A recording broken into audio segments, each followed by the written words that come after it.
TRS అయితే మేము ఖచ్చితంగా సాధిస్తాము, సగం పైగా స్థానాలు గెలుచుకుంటాము అంది. మరి బీఆర్ఎస్ ఎందుకు అంత మేరకు స్థానాలు దక్కించుకునే అవకాశం లేకుండా పోయింది అనుకోవాలి సార్?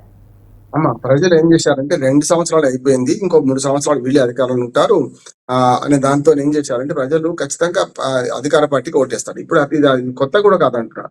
గతంలో 2014, 14 అంటే అప్పటికప్పుడు తెలంగాణ వచ్చింది కొత్త కనుక అటు ఇటు అన్ని రకాలుగా మొక్కిండ్రు. కానీ ఇప్పుడు అట్లా కాదు కదా. 19 మున్సిపల్ ఎన్నికలు చూసుకోండి, మీరు 2020లో జరిగిన 21లో జరిగిన మున్సిపల్ ఎన్నికలు చూసుకోండి. బీఆర్ఎస్ కు 70%, 80% పైగా స్థానాలు వచ్చినాయి కదా. 85% వచ్చింది.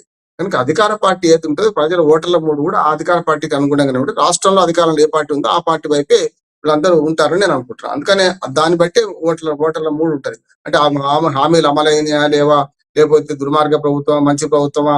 చెప్పాను కదా, అసలు ఎన్నికల్లో ఏం జరిగింది, అంతర్జాతీయ విషయాలు, జాతీయ విషయాలు, రాష్ట్ర స్థాయి అంశాలే ముందరకు వచ్చినాయి కదా. ఎప్పుడు కూడా మిగతా అంశాలు రాలే కదా.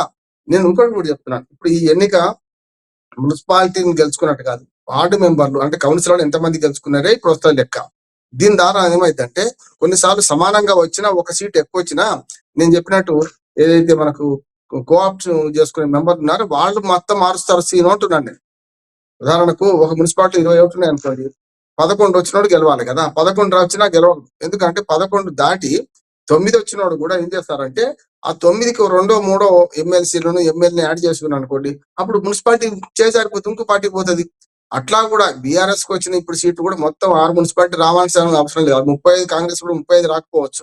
అందుకని ఇంకొకటి కార్పొరేషన్లోనమ్మా, కార్పొరేషన్ లో అనైతిక పొత్తులు వస్తాయి. ఇప్పుడు 3 జరగబోతున్నాయి. ముందు ముసళ్ళ పండుగ అంటే మొదలు ఓటర్లనేమో కౌన్సిలర్లు కొనుక్కున్నారు, పార్టీలు కొనుక్కున్నాయి. ఇప్పుడు కౌన్సిలర్లను పార్టీలు కొనుక్కోవాలి. పార్టీలు సొంత పార్టీలు అంటున్నారు. తమ పార్టీలోనే 2-3 పోటీ చేసే అవకాశం ఉంటే ఇప్పటికే క్యాంప్ రాజకీయాలు మొదలు పెట్టిండ్రు. ఆదిలాబాద్ టు అయోధ్యలో క్యాంప్ పెట్టారు. మొన్న చూసాం కదా, అభ్యర్థులను క్యాంప్ పెట్టిండ్రు. కనుక ఇప్పుడు క్యాంప్ రాజకీయాలు వస్తున్నాయి. ఈ క్యాంప్ నుంచి ఎవరు విడుదలవుతారు అంటే ఓడిపోయిన వాడిని విడిచిపెడతారు, తిండి దాండగా తాగుడు దాండగా విడిచిపెడతారు. ఎవరైతే గెలుస్తారో వాళ్ళు ఉంచుకుంటారు. తర్వాత ఏమైతుంది, రేపు 16వ తేదీ నాడు వీళ్ళందరూ ఏ పార్టీ వాళ్ళు తెచ్చుకొని కూర్చుని లోపల బేరసారాలకు తెరలేస్తుంటున్నారు. మొన్న ఓటర్ల బేరసారాలని 10,000, 20,000 ఒక్కొక్క ఓటర్ పంచారు. ఇప్పుడు లక్షలలో ఉంటాయి, కోట్లలో ఉంటాయి. లక్షలు కూడా కాదు, ఒక కార్పొరేట్ 50 లక్షలు, 60 లక్షలు ఉండొచ్చు. ఎందుకంటే తాము ఖర్చు పెట్టి వచ్చినాం కదా, మా సంగతి ఏంది, మా ఖర్చు ఇస్తే మీకు ఓటేస్తామంటారు. అదే ఒకటే పార్టీలో ఉన్నవాడు.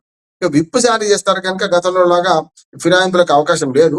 వీళ్ళ ఉన్నా కూడా వాళ్ళ పదవి త్యాగం చేసి విప్పు ఓటు చేసి పదవి పోతే పోయింది అని చెప్పి కుదుపుషి అంటాం కదా, ఆత్మహత్య చేసుకుందాం అనుకున్నాడు ఎట్లుంటాడో.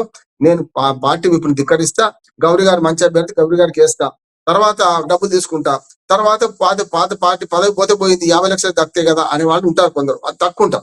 కానీ సేమ్ పార్టీని బ్లాక్మెయిల్ చేస్తూ సేమ్ పార్టీలో ఉన్న అభ్యర్థులను ముఖ్యంగా మున్సిపల్ చైర్పర్సన్ అభ్యర్థులు 2-3 పోటీ పడ్డప్పుడు ఎవరు డబ్బులు ఎక్కిస్తే వాళ్ళకి అమ్ముడు పోతారు అంటున్నారు. మూడోది ఏంటంటే ఇప్పుడు నేను మొత్తం చూసుకుంటే ఓట్ షేర్ ఎట్లా ఉంటుందో కూడా చెప్తాను. ఎందుకంటే ఈ ఓట్ షేర్ ఈ రిజల్ట్ ప్రతిబింబించదు. నా ఉద్దేశం ఏంటంటే బీఆర్ఎస్ కు కాంగ్రెస్ కు మధ్య 4 నుంచి 5% ఓట్ షేర్ తేడా ఉంటుంది అంటున్నారు. అంటే ఓటర్లు స్పందిస్తారు, కానీ అది మనకు కన్సాలిడేట్ అయ్యి ఒక్క దగ్గర పడ్డప్పుడు మాత్రమే గెలుపులు వస్తాయి కదా. ఉదాహరణకు మొత్తం ఓట్ షేర్ చూస్తే అన్ని 53 లక్షల మంది ఓటర్లమ్మా ఓటేసి 40 లక్షల మంది కూడా ఓటేలే. ఈ 40 లక్షల మంది ఓటర్లు ఇప్పుడు ఈ మొత్తం గుడుగుడు కొంచెం ఏంటి, 40 లక్షల మంది ఓటర్ల గురించి మాట్లాడుతున్నాం. మొత్తం 3 కోట్ల మంది ఓటర్లు రాష్ట్రంలో.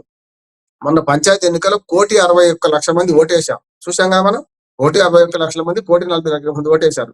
1,40,00,000 మంది ఓటేసినప్పుడు 1, 2, 3 ఎవరు వచ్చారు, కాంగ్రెస్, బీఆర్ఎస్, బీజేపీ. ఇదే వరుసలో ఇక్కడ కూడా 40 లక్షల మంది కూడా అదే టెండెన్సీ ఉంటది. ప్రజల మూడు ఒకే విధంగా ఉంటుంది. కంటే ప్రతి ఎన్నిక ప్రత్యేకమే కావచ్చు, కానీ ఏ ఎన్నిక ఆ ఎన్నిక ప్రత్యేకంగా కావచ్చు, కానీ ఆ ఒరవడి కొనసాగుతుంది. పోయిన డిసెంబర్లో కానీ పంచాయతీ ఎన్నికలు జరిగినాయి. మా అంటే ఒక 2 నెలలు కూడా కనుక ఈ 2 నెలల్లో పెద్ద మార్పు ఏం రాలేదు. కాంగ్రెస్ కి పెద్ద పీట వేస్తారు, తర్వాత ప్రధాన ప్రతిపక్షంగా బీఆర్ఎస్ కు 2వ పీట వేస్తారు, 3వది మాత్రం బీజేపీ ఇప్పటికీ ఖాతా తెరవకపోవచ్చు, కానీ కొన్ని చోట్ల ఈ అనైతిక పద్ధతులు మాత్రం వస్తాయి. ఒక మాట చెప్పి ముగిస్తాను. మనకు మహారాష్ట్రలో ఏం జరిగింది, కాంగ్రెస్ బీజేపీ కలిసిందా లేదా, అట్లానే ఇతర అన్ని పార్టీలు కలిసి ఇక్కడ కూడా ఏమైంది అంటే కరీంనగర్ లాంటి చోట్ల హంగ్ వస్తుంది అంటున్నారు. కరీంనగర్ అట్లాగే నిజామాబాద్ హంగ్ అంటున్నారు. హంగ్ మున్సిపాలిటీ వస్తే మాత్రం తప్పక అక్కడ బీజేపీ బీఆర్ఎస్ కలుస్తుంది అంటున్నాను. అది కూడా మొదలు మనం మళ్ళీ మాట్లాడుకుంటాం కదమ్మా గౌరీ. బీఆర్ఎస్ బీజేపీ కలుస్తుంది. కొన్ని చోట్ల కాంగ్రెస్ బీఆర్ఎస్ కూడా కలవచ్చు, కొన్ని చోట్ల కాంగ్రెస్ బీజేపీ కూడా కలవచ్చు. కొంచెం ఈ అవకాశం తక్కువ. కానీ బీఆర్ఎస్ బీజేపీ రెండు ప్రతిపక్ష పార్టీలు కనుక అవి కలిసే అవకాశం ఉంటది. అవసరమైతే అనైతిక పొత్తులు ఏమనుకోరు, నష్టం కూడా లేదు. ప్రజల్ని అవమానించి డబ్బులు ఇచ్చి కొనుక్కున్నాక వీళ్ళు మారితే పెద్దగా ఏముంటది అనే పరిస్థితి ఉంటది. ప్రజలు కూడా బాగా మొద్దుబారిపోయారు, దాని వల్ల జరుగుతుంటున్నాడు. ఇంకొక మాట, కవిత గురించి కూడా మాట్లాడాలి. ఒక మున్సిపాలిటీలో కవిత పెట్టిన అభ్యర్థులు గెలవడం ఇది వేరే చేసుకుందాం. మన వరకు చెప్పాలంటే దాన్ని కూడా 2 నిమిషాలు మాట్లాడతాను నేను. ఇప్పుడు మనకు వడ్డేపల్లి మున్సిపాలిటీ మహబూబ్నగర్ గద్వాల, పాత మహబూబ్నగర్ జిల్లా గద్వాల జిల్లాలో ఉన్న ఆ ఏదో వడ్డేపల్లి మున్సిపాలిటీలో మనకు Forward Bloc, All India Forward Bloc అభ్యర్థులు గెలిచినట్టు కనపడుతుంది. కానీ వాళ్ళందరూ కూడా బీఆర్ఎస్ కవిత పెట్టిన వాళ్ళే. కవిత ఒక రకంగా చెప్పాలంటే ఒక విజయం అంటున్నాను. ఎందుకంటే ప్రజలు మీ 3 పార్టీలను తిరస్కరిస్తున్నా కొత్తదైనా సరే తెలంగాణ వాదం కావాలని కోరుకునే వాళ్ళు, కవిత గెలవడంలో అర్థం ఏంటంటే తెలంగాణ వాదం కావాలని కోరుకున్నారు. తెలంగాణ వాదానికి ప్రతీకగా ఈ బీఆర్ఎస్ పార్టీ లేదు, పార్టీ పేర్లని తెలంగాణ తీసేసుకున్నారు కదా అని వాళ్ళకు వద్దు అనుకున్నారు. కాంగ్రెస్ పార్టీ వ్యతిరేకంగా, బీజేపీ వ్యతిరేకంగా ఓటేద్దాం అనుకున్న వాళ్ళకు ఓ దిక్కేమైంది.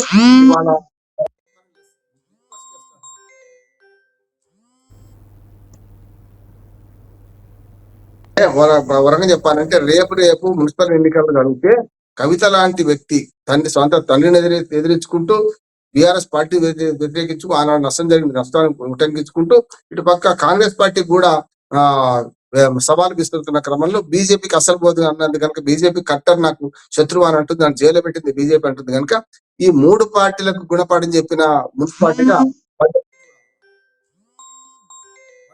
బీఆర్ఎస్ కి మైనస్ గా ఉన్న అంశాలు ఏంటి అనుకోవాలి సార్?